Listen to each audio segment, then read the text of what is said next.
Hello my fellow book addicts, Megan here, and time for another book review. Today I'm going to be talking about The Golden Tower by Cassandra Clare and Holly Black, and this is the fifth and final book in the Magisterium Chronicles. And I want to say in advance, I'm sorry if I sound nasally or stuffed up, or my voice sounds tired. I've just gotten over a really bad cold and still recovering, but I've been feeling better, so I figured I'd give filming a shot today. So, oh my god, this book, guys. And I was gonna say, my experience with this book started off really good when I went to pick it up at my public library. The woman who was checking me out at the counter, I spent a good 5-10 minutes just gushing with her about Cassandra Clare and Holly Black, and just good experiences from the get-go.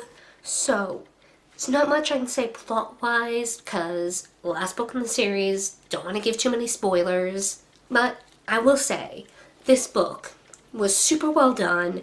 It was just the right amount of pacing in my opinion.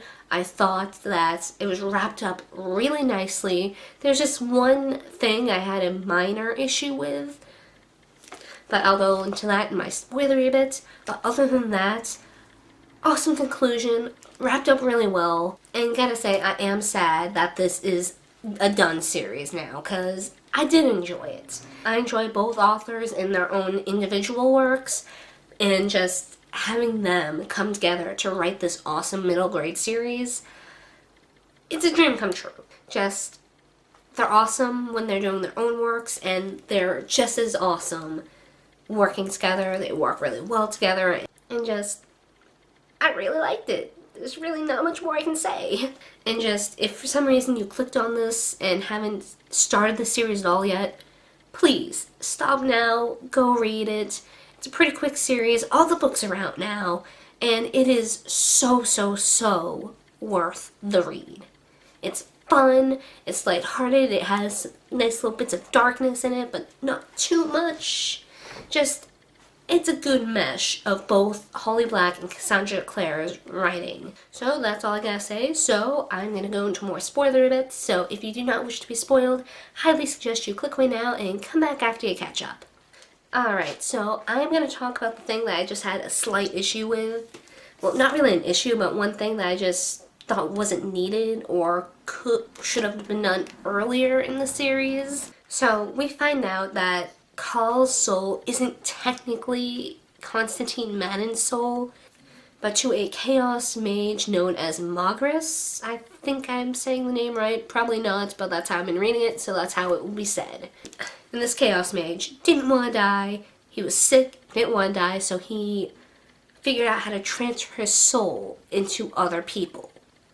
He most specifically targeted other chaos mages so that he could keep the chaos ability. But yeah, majority of the evil chaos mages of the past were Mogris in various bodies. I think it was soon after Jericho's death that Mogris went in and invaded Constantine Magan's body and took over. So, in a way, while Call kinda has Constantine's soul, it actually dates further back to this Mogris guy, which is an interesting idea. I mean, Constantine was still a monster for the experiments he was doing when his brother was alive. So he's not totally innocent, but he is at least innocent of being the enemy of death. That, I believe, was Mogris. But yeah, I find that an interesting thing to put so late in the series, because I think it was around the halfway point of this book when it was revealed. I don't know, I feel like something like that would have had maybe a little more of a punch earlier in the series, or maybe it wasn't something that needed to be revealed at all. So that's really my little nitpick of the book, but grand scheme of things, it's kind of minor, or at least I feel it's kind of minor. For this book, I felt bad for Gwenda, and just, she is thrown into the apprentice group with Call and Tamara and Jasper, and it's this girl who has no idea what she's being dragged into. My sympathies went out to her. And just her commentary during it all was fantastic. Aaron being stuck in Call's head was endlessly amusing, especially since He kind of kept getting in the way between Tamara and Cal. It's like, guys, I'm still in here! Part of me was minorly frustrated with Cal for not really telling anyone that Aaron was in his head. Like, I can understand that many people probably wouldn't believe him because, you know, kid's been through a lot. Stress, trauma. He's probably hearing things, probably imagining things. Or like Alistair thought, he was trying to process his grief over losing Aaron, not once, but twice. And then, you know, people probably are wary enough of him as it is. People like Celia, who was being a major jerk in this book, in my opinion. Like, to a point, I understand where she's coming from. And I do feel that she had a realistic response. But still doesn't mean I like how she was behaving anymore. It's like, Celia, you've known Cal for years. Even if he had the soul of Constantine Madden, your past friendship with him should be enough to, like, make you stop to think a little bit. But like I said, I do feel her response, yeah, probably realistic, but still not a big fan of how she was acting. And if I was Cal, I wouldn't be too fast to accept her apology, but that's just me. And my heart went out to Cal when he found out that his father became one that devoured to help their cause. I knew, I had a very strong idea what he was going to do when he told Cal to take the car. Part of it felt like a final goodbye in a sense to me. Like, I'm not going to need it anymore, here you go. And that made my heart ache. And it's just like, that was painful. Even more painful when Cal actually went and saw him as a devoured of air. It broke my heart. And as I was reading them, like, the Assembly better treat the devoured better after this, because holy hell. Especially since these devoured are risking themselves to help them. If they backstab them, their heads are gonna roll. And hopefully, since Assemblyman Graves is dead, things will be held up. They will hold up their end of the bargain to treat the devoured more like people and less like crazy elementals that they have to lock up. I do like Cal's clever idea, just backtracking a little bit, of trying to cure Alex to make him a person again instead of a devoured of chaos, and use his body to give Aaron a body.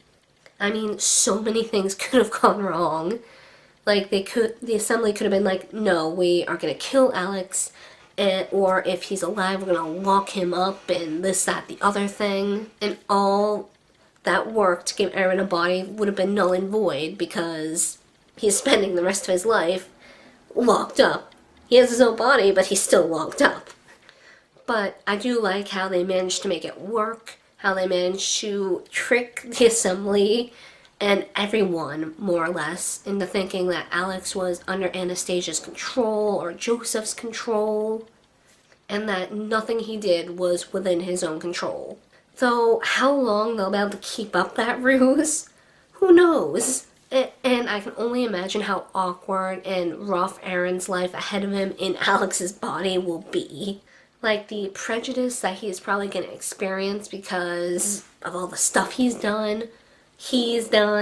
Like, sure, maybe people will forget or people will learn to accept him, but that's still, like, a possible obstacle down the road for him. And not to mention how awkward it's probably for, like, Jasper, Tamara, Cal, and Rufus, now that since he knows. Like, yeah, we gotta remember to call you Alex instead of Aaron, and try not to, like, make too many references to when you were Aaron, because then people are gonna question. You know, it's just giving me enough to think what could be, but, you know, still giving me that nice satisfaction of things are settled, things are gonna be good. People don't have to worry about Constantine Madden anymore, just things are good. And it doesn't seem like Cal is gonna go all evil overlord at anybody, so things are good. Just, this ending was fantastic, and it made me happy. Like I said before, things were wrapped up really, really well, and just, it's one of those endings where things were just so satisfying. when I closed that book at the last page. Just that sadness of finishing this book in this series, but still the satisfaction of things being done so well. It's an amazing feeling. Like for some series, when I finish them, I'm kind of meh about, or there's so many things I'm still thinking about, or what have you.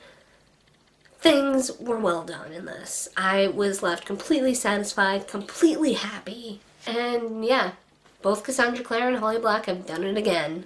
And I really don't have much else to say, which is kind of good because I feel like my voice is starting to go a little bit. So without further ado, I'm going to stop myself here. What did everyone else think? Do you agree with me that things were wrapped up nicely? Were there some parts that you, not just in this book, but in the series as a whole, that you thought could have been done better, that you didn't think were necessary? What were some of your favorite parts? And yeah, that is it for this book review, and I hope to see you guys next time.